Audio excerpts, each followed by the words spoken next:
여러분, 이제 성경적으로 이 죽음 후회를 이해했다면 현실적으로 우리가 경험하고 있는 죽음 후에 어떤 일이 일어나는지에 대해서도 알아볼 필요가 있습니다.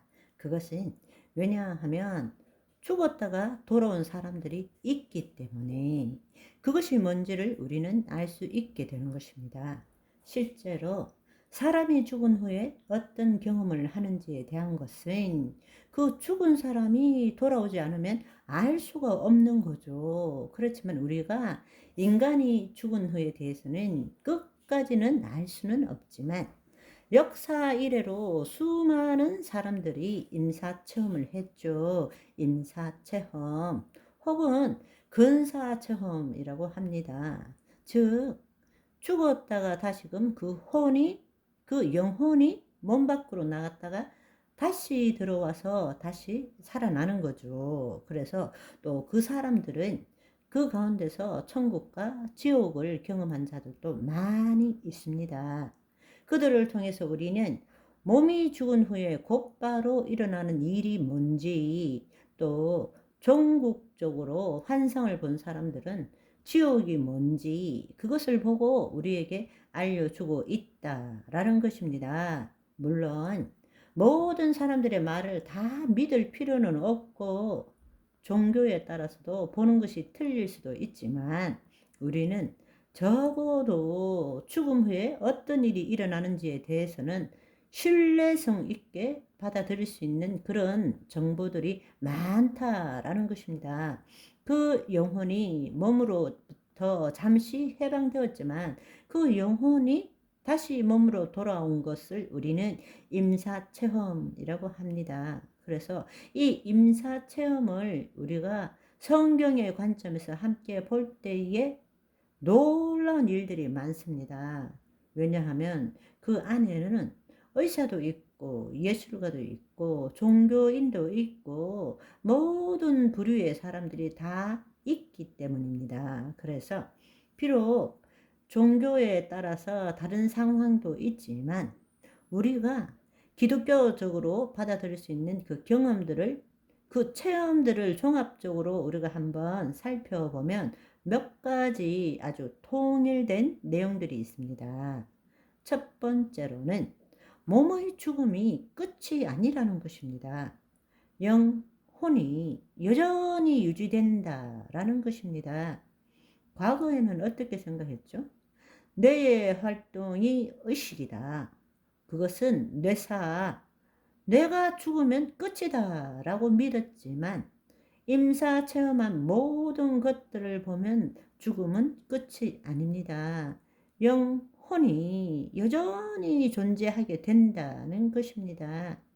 두 번째로 더 놀라운 사실은 뇌의 활동과는 다른 의식 상태로 모든 것을 보고 알게 된다는 것입니다.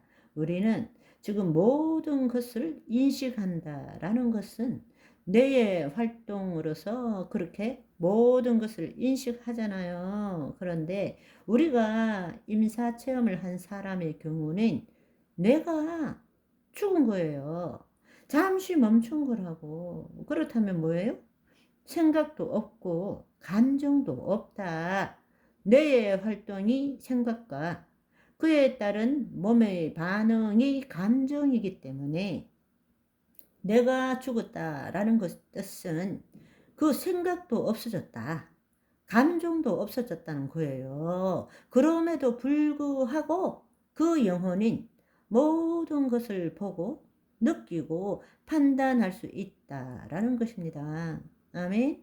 그러니까 현재로서는 알 수가 없지만 몸이 있는 동안에 신체의 감각기관과 뇌의 기능과는 완전히 다른 훨씬 높은 차원의 시공간을 초월하는 인식 시스템이 있더라는 것입니다. 왜냐하면 여러분, 많은 관중을 들어보면 영혼이 몸을 떠난 후에도 그때 수술하던 의사들을 보게 되고 무슨 도구를 사용했는지 그들이 한 대화가 뭔지를 다 알고 있는 거예요.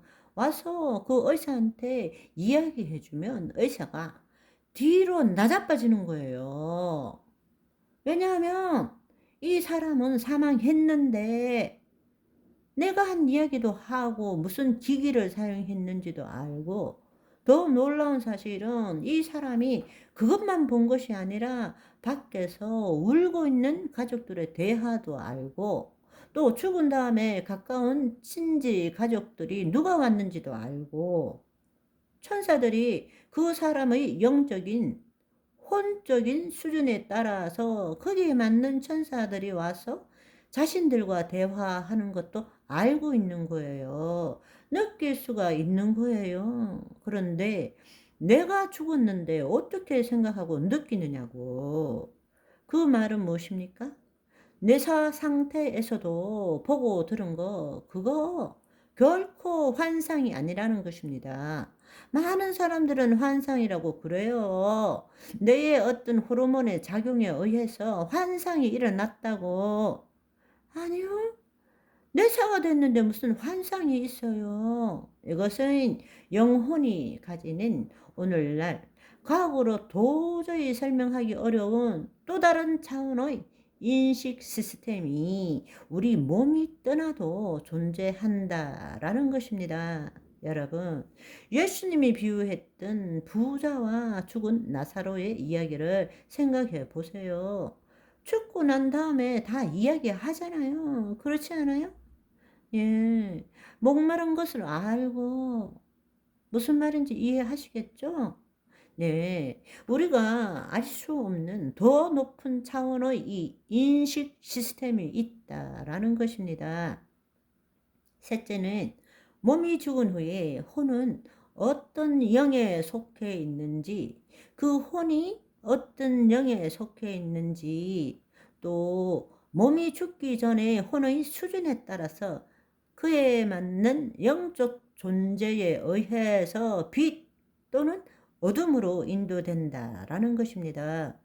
믿는 그리스도인의 관증을 보면 주의 사자가 오기도 하고, 장로님도 환상 가운데 본 적 있으시대요. 어떤 사람이 죽을 때에 환상 가운데서 예수님이 그 자매를 데리러 오셨대요. 얼마나 놀랍고 경이로웠는지. 장로님이 얼굴 표정을 관리하느라고 아주 혼이 났다고 하시더라고요. 다른 사람들은 다 슬퍼하는데 장로님은 슬퍼하는 것이 아니라, 세상에 나도 죽을 때 이래야 되는데, 그 생각으로. 그렇습니다. 여러분, 경우에 따라서는 주의 사자들이 빛 가운데로 데리고 가기도 하고, 경우에 따라서는 예수님이 친히 데리러 오시기도 하십니다. 그래서 그것을 보면 어떤 사람은 어둠의 영들, 악한 영들이 와서 주위를 둘러싸게 되고 그를 데리고 가려고 하기도 합니다. 그러나 어떤 연유인지 데리고 가다가 다시 돌아와 가지고 그 사실을 간증하게 되는 것입니다. 아직 때가 안 됐다라고 다시 돌아와서 그 간증을 하게 되는 것입니다. 그래서 우리가 이 사실들을 이렇게 실제로 일어난 일들을 우리가 볼 때 성경의 말씀이 진리라는 것을 우리가 알 수 있죠. 성경의 말씀이 너무나 놀랍고, 이런 간증을 통해서 몸의 죽음 후에 부활의 삶에 대한 우리는 소망을 가질 뿐만 아니라 더 놀라운 사실인, 몸이 아직 죽지 않는 상태에서 우리의 영혼이 몸으로부터 자유한 부활의 삶이 뭔지도 알고 그 삶을 살도록 해야 한다라는 것입니다. 그게 뭐예요? 자기를 부인하고 자기 십자가를 지는 삶을 살아야 한다는 거, 그의 나라와 그의 의를 구하는 삶을 살아야 한다라는 것입니다. 여러분, 기억하십시오. 우리가 몸이 있는 동안에 어떤 혼의 에너지 수준으로 살았는지, 사랑과 평강과 감사와 거룩을 추구했는지, 미움과 질투와 증오와 우울과 어두움과 고통과 괴로움 속에 살았는지에 따라서 죽고 난 다음에 오는 그 영적인 존재들이, 그리고 그 영적인 분위기들이 틀린다는 사실입니다. 믿는 자는 주의 사자들이 와서 빛 가운데로 천국 낙원으로 가게 되겠지만, 그렇지 않은 자들은 어두움으로 음부의 권세들이 와서 데리고 간다는 것입니다. 여러분, 우리는 지금 어떻게 살아가고 있습니까? 믿는다 하면서 얼굴이 늘 어둡고 기쁨이 없고 늘 다른 사람의 단점만 보입니까? 그러면 자신을 한번 깊이 돌아봐야 됩니다. 내가 하나님의 사람이 맞는가? 성찰을 하셔야 됩니다. 저와 여러분은 오늘도 항상 기뻐하라. 쉬지 말고 기도하라. 범사에 감사하라가 애쓰고 노력하지 않는데 저절로 되어지는 오늘이 되시기를 소망합니다. 할렐루야.